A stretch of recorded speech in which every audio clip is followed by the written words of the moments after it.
Olá, bem-vindos ao nosso videocast Inclusão em Foco. Será uma série de 3 episódios, onde abordaremos um tema muito importante em nossa comunidade, em nossa sociedade hoje em dia, a inclusão. Sou Rosane Freitas, professora da Educação Especial e estou na APAE há 28 anos. E para começar o nosso bate-papo sobre a inclusão, hoje nós temos aqui a nossa querida psicóloga Rosa Maria Barros, a Rosinha. Seja bem-vinda, Rosinha. Obrigada, Rosane. Para começarmos a nossa conversa, para você, defina o que é inclusão. Sim.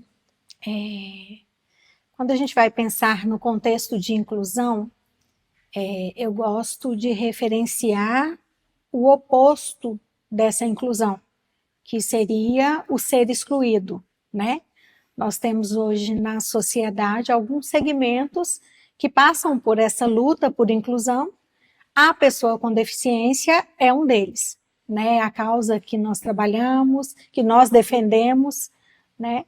É a causa que a gente tem esse apego mesmo, essa proximidade. Então, o que seria incluir?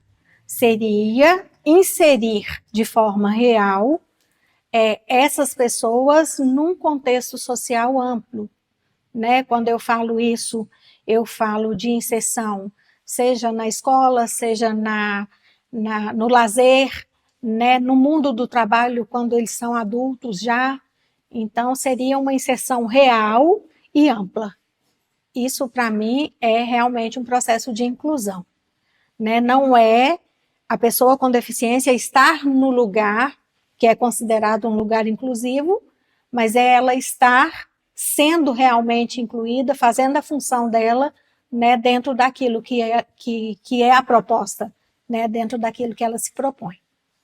E quais são os desafios, né, que as pessoas com deficiência enfrentam nessa inclusão social? Sim.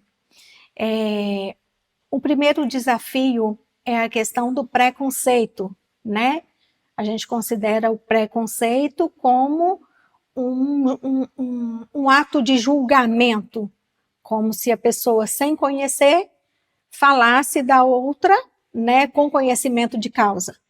Então, a primeira questão que eu vejo é a questão desse preconceito, né, para com a pessoa com deficiência, como se ela fosse reduzida ao termo que ela traz, né, porque hoje a gente tem a nomenclatura que é pessoa com deficiência intelectual, né, e ou múltipla, esse é o termo que a gente usa, padronizado, vamos dizer assim, né, diante das federações das APAES, esse é um termo que a gente usa para definir a pessoa com deficiência.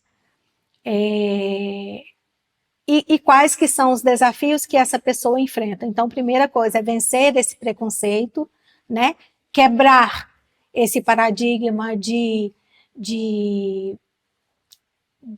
que a inclusão ela é algo que não se consegue, que não se alcança. Mas para isso nós precisamos de um norte. Nós precisamos de questões bem formuladas, de estruturação, né, de equipes. Hoje a gente tem muita falta disso.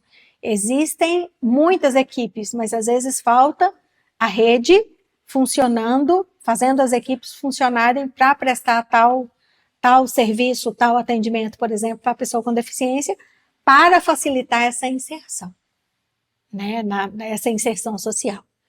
E a questão da dificuldade das próprias famílias em acreditarem num potencial também. Né? Muitas famílias, por falta de conhecimento, por preocupação, segregam essa pessoa com deficiência ao espaço de casa. Então, essa é uma das dificuldades que a gente tem. E como que a pessoa, né, com deficiência, ela é afetada nesse processo, né, de exclusão que existe, né? Né? Como que ela é afetada, a sua autoimagem, né, a sua autoestima, como que isso pode ser trabalhado, né, com a pessoa para que ela possa ser incluída realmente? A gente tem hoje uma gama muito grande de deficiências, de diagnósticos, né? Nós temos a deficiência que a gente consegue ver na face, né? A gente vê a questão de uma face, por exemplo, sindrômica, e a gente tem uma gama muito alta de deficiência intelectual, por exemplo, em que a pessoa, você olhando para ela, nela não tem uma face que pareça ter algum problema. Então, ela já leva isso como algo de não, mas será que essa menina tem esse problema mesmo? Será que esse menino tem essa dificuldade mesmo? O que ela está fazendo, por exemplo, dentro da APAE? Para que ela está estudando, né, na APAE? Não, ela é linda, né? Ele é lindo. Por que ele está estudando na APAE? Né? Porque exatamente não tem esse perfil que é tão conhecido de deficiência. Essa é uma questão que eu percebo em relação à imagem, a autoimagem e a imagem construída, né, pelo outro, que traz uma série de dificuldades, por exemplo.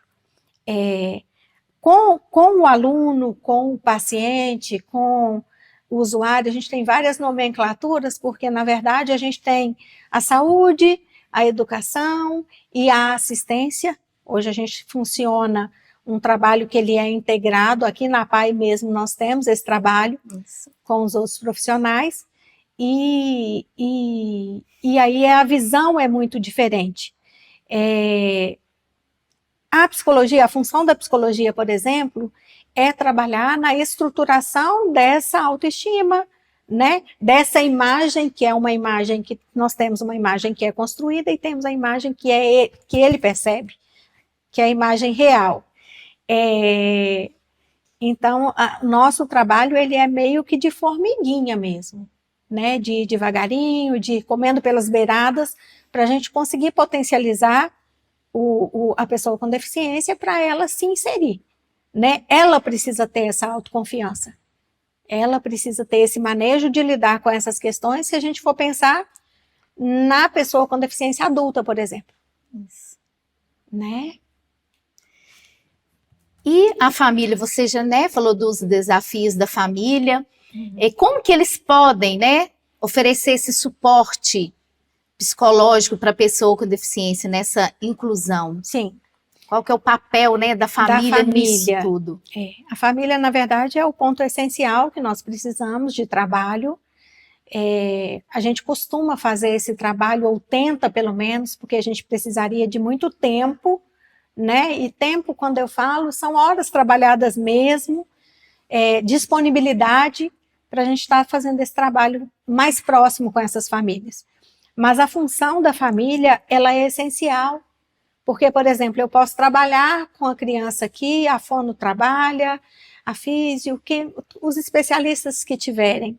E aí você orienta a família. Se a família não cumpre, não sequencia a atividade, a gente não vê ganho. Então, a família ela tem uma função que é estrutural para o desenvolvimento, né? E elas precisam também ter essa consciência do acreditar. Tem muita família que ainda fica na questão do coitadinho. Só que esse coitadinho um dia vai crescer. Ele vai ser um adulto, e aí como que isso vai ser gerenciado por essa família? Como que a família vai conseguir sequenciar um trabalho que ela não fez, por exemplo, lá atrás, mesmo sendo orientada para tal? Há pouco tempo eu assisti uma palestra e falava justamente sobre isso. Quando se fala, para ter um bom resultado, precisa de 10 horas de atendimento. Né? Tipo assim, é a família. Mas como? Não, ele vai ter 1 hora ou 2 horas no consultório ou, né, aqui na APAE, por exemplo, e o restante é em casa. Sim, né? O trabalho ter uma continuidade, ter uma constância mesmo, né? E assim é onde que nós teremos os resultados, né? Desse trabalho mesmo. Rosane, esse é um dos desafios que a gente tem. Na verdade, hoje a gente percebe muito a questão do delegar a responsabilidade. Não, meu filho está acompanhado, tem psicólogo, tem fono, tem os profissionais que acompanham, eu não preciso sequenciar em casa esse trabalho, né? E aí a gente tem dificuldade depois, Porque quando começa a inserção na escola, isso eu estou falando da criança bem pequenininha, né? Vamos inserir na escola, mesmo que esteja aqui, por exemplo, na escola, na educação especial e vá depois para a educação comum, a gente precisa dessa família com potencial grande de trabalho, né? E aí a gente fala, é nas férias, é no final de semana, né? Todos os dias para a gente conseguir ter ganhos. Porque a gente tem uma formulação cognitiva de conhecimento que é muito diferenciada na pessoa com deficiência. Ela não ganha da mesma forma que a gente ganha, por exemplo. Isso eu estou dizendo da deficiência intelectual, né? Ou tem outras deficiências também. Mas é importante, a gente já conversou muito sobre isso algumas vezes, a deficiência, ela é algo que todas as pessoas têm, né? Todo mundo é deficiente de né, de alguma capacidade, de alguma questão. Ninguém consegue fazer tudo, né? Então a gente tem que trabalhar para a inclusão social ser funcional também, trabalhar a questão dos rótulos, da redução do rótulo, né? Rótulo não é para a pessoa, rótulo geralmente é para a embalagem, né? E é algo que a gente vê muito, as famílias, as próprias crianças, os adultos, com essa rotulação, né, que a deficiência traz. E focar no ser, né? Que ali está um ser humano, não é uma pessoa com deficiência, né? Focar nisso, na deficiência, né? Sim. A gente, né, tem que fazer um trabalho, a gente tem que estar junto da pessoa com deficiência, olhando ela como um todo, não é, né, visando ali só a deficiência. Na verdade, a gente precisa dessa identificação, né? Ela é importante para a gente enquanto norte, mas ela não é o ponto de chegada, né? A gente não tem que ter, tem uma deficiência com uma comorbidade em outra coisa, em outro transtorno. É importante para eu saber o que eu posso esperar, o que eu posso cobrar, né, daquela pessoa em determinada situação. Mas isso não pode ser limitante, né? O conceito de deficiência, ele serve para ampliar, para que o nosso olhar seja diferenciado, para que nós possamos dar uma atenção diferenciada. Esse é o trabalho que a gente faz aqui, por exemplo, né? A gente tem N deficiências, com N comorbidades, com N contextos familiares, e a gente tem essa propensão de trabalho que é individual, que é o olhar para aquela deficiência. É uma deficiência intelectual? Tem um monte, tem vários alunos assim, mas eu preciso saber que cada um tem a sua particularidade. Cada um vai desenvolver num tempo, cada um vai desenvolver mais em alguma área, outros menos, né? Mas nunca deixar de investir. Ter essa abertura para o investimento, né? Que é o que é importante hoje. E quando a família né, fala assim, com vocês ele faz, mas em casa ele não faz. A gente não vê isso acontecendo. Né? Como orientar essa família? Isso é uma das coisas que a gente mais vê, né, nos atendimentos hoje, principalmente criança. Adulto também, adolescente, mas criança também. A gente tem um trabalho que a gente chama de condicionamento, né? Nós condicionamos o comportamento do aluno para que ele consiga reproduzir esse comportamento. Então, existe um ambiente, né, que é todo estruturado para que ele aprenda. Eu trago, por exemplo, para os atendimentos, eu tenho uma rotina que eu preciso cumprir, né, para que o aluno desenvolva, para que ele se insira, e aí a gente está falando de uma inclusão, né, dentro daquele objetivo que eu tenho para ele. E em casa, por mais que às vezes você oriente, muitas das vezes a gente não consegue, né, que as famílias se adequem a esse sistema mesmo, né, a esse condicionamento.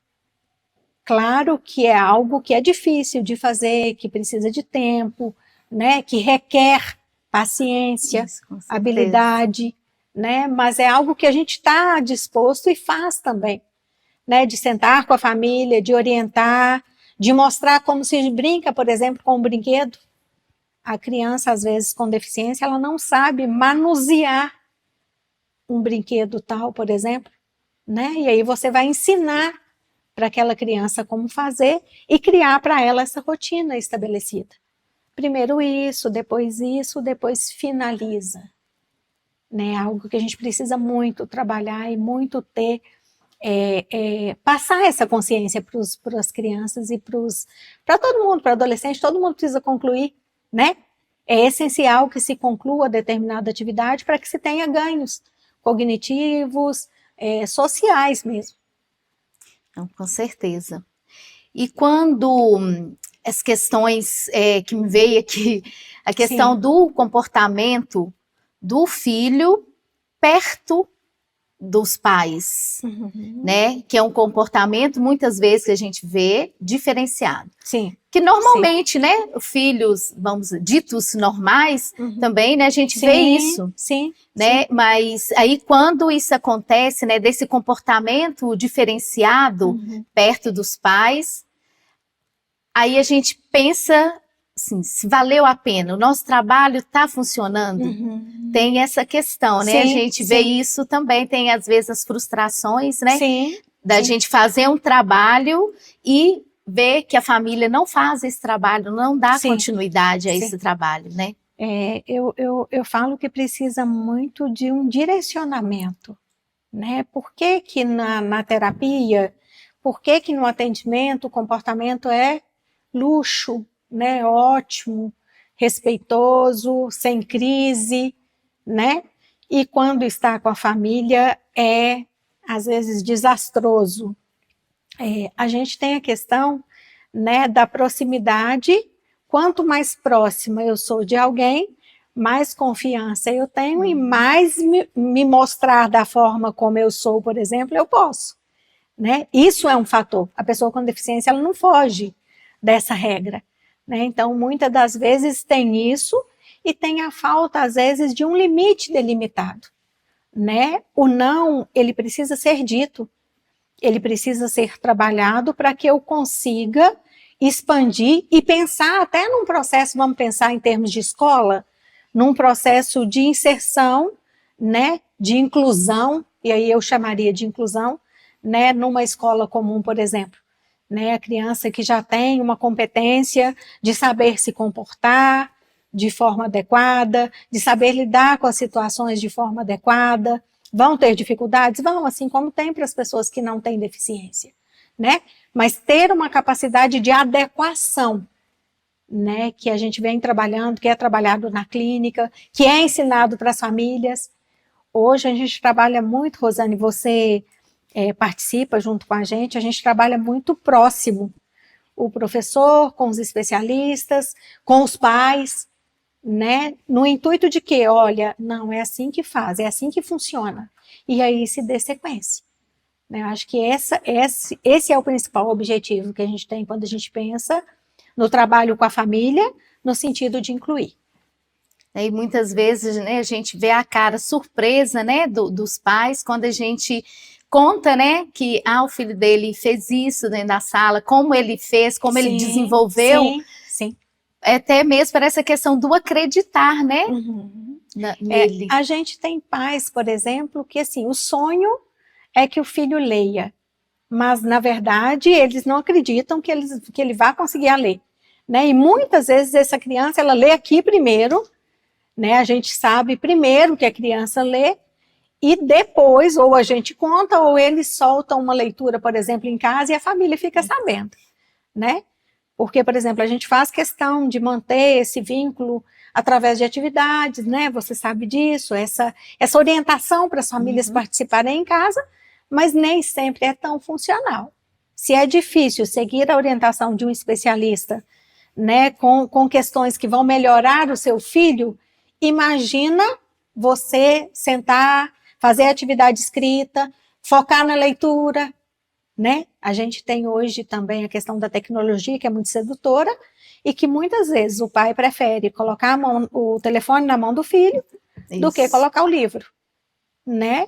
E isso é um comportamento viciante. Nós temos que passar por esse processo de inclusão vivenciando isso tudo, vencendo isso tudo, né? Então, acho que esse também é um fator interessante que você lembrou, né? Essa questão do comportamento dos filhos diante dos pais. Dos pais. Isso. E a gente, né, eu mesmo ouvi há pouco tempo, né, filmei o meu aluno lendo, Sim. e quando eu mostrei para a mãe, né, ela falou, eu achei que ele ia demorar mais. Sim. Sim. Então, assim, Sim. aí a gente, né, vai vendo como que é realmente essa questão do acompanhamento. Sim. Porque Sim. se ele estivesse fazendo as tarefas de casa, ele ia ler e ela ia ver que ele estava lendo. Sim. Então, aí Sim. isso já mostra. E muitas vezes também não é só falta de compromisso da família, né? É de estrutura mesmo, né? Sim. Psicológica, que Sim. as nossas, né, Mental. famílias, as famílias, né, em geral, às vezes estão muito desestruturadas. Sim. Então isso dificulta, né, esse desenvolvimento também. Quando a gente pensa, Rosane, em estruturação, a gente precisa pensar nos contextos familiares. Eu me lembro que, assim, desde que eu entrei aqui, a minha conversa com os professores é assim, olha, porque é a questão, né? Rosinha, fulano de tal tá assim, assim, assim, assim, um paciente X, né? Eu sempre gostei muito de levar o professor para conhecer a realidade de casa dessa família, né? Vamos lá comigo, vamos ver, Que é parte vamos para você entender, né? vamos se colocar, entende. né, um pouquinho no lugar dessa família, ver o que eles estão vivenciando, quais as dificuldades financeiras, né, de estruturação mental, né, o que está acontecendo ali que vai interferir na questão, né, desse filho. E outra, muitas pessoas que têm filhos com deficiência, por exemplo, têm outras pessoas com deficiência na família também. Ou é um dos pais, ou são irmãos. Então, é um histórico que ele é progressivo. Né? Como que você não tem estrutura, vai conseguir estruturar seu filho? Então, a gente conta com essas questões todas, né? No dia a dia, na nossa prática mesmo, quando a gente vai pensar em inserção. E realmente, né, quando a gente conhece a realidade, facilita o nosso trabalho. Né? Não que você não vá cobrar daquele, né, mas você daquele aluno, mas você de forma diferente. A situação e tem um outro olhar, né? Sim. Com certeza. Sim. E é muito bom, né, a gente ver esse desenvolvimento. A minha história aqui é bem longa, né, de 28 anos na APAE. Então, assim, a gente vê a evolução, vê a mudança, né, de comportamento, as mudanças da gente mesmo, enquanto pessoa, né? O crescimento, né? O crescimento não só profissional, mas acho que principalmente pessoal. Humano mesmo, humano, né? E como isso é importante. A gente ter a empatia, né? Sim. A empatia é muito importante. E hoje eu acho que tem faltado muito isso. Sim, sim. Né? O se colocar, né, no lugar desse outro, sem ser ele. Né? Como que nós temos dificuldades com isso que parece tão simples, né? Às vezes entra muito a questão do julgar, né, Rosane? Eu julgo, eu aponto, mas o que eu estou fazendo para poder diferenciar? O que eu faço para aquela pessoa para auxiliar nisso tudo que ela está vivenciando? Né? Você conhece meu trabalho desde quando eu entrei, você, né, já estava há um tempo aqui. Eu tenho muito essa cautela de tentar mostrar isso, tanto para os professores, quanto para os alunos, quanto para a família. Né? Eu acho que hoje a gente tem um nível de interação muito bom em termos profissionais, em termos de professores, de alguns professores que já estão há mais tempo, e de profissionais, né? Por já estarmos juntos há mais tempo. Então, você cria uma linha de sucessão mesmo. E aí você vai conseguindo ter essa maturidade para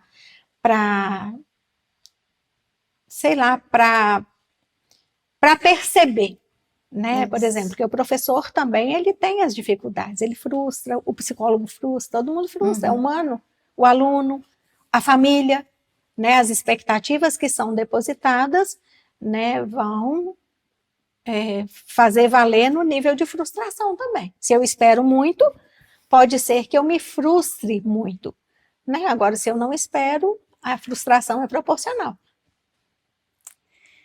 Tá muito bom o nosso papo, mas nós Sim. vamos encerrando por aqui, porque teremos outras oportunidades. Sim, sim. Né? Muito obrigado pela sua presença, foi muito enriquecedora, viu? Muito obrigada mesmo. Eu que agradeço, Rosane. E ficamos para a próxima. Chegamos ao final do nosso primeiro episódio. Foi muito bom ter vocês aqui conosco. Continuemos juntos nessa luta pela inclusão. E este foi o nosso videocast Inclusão em Foco.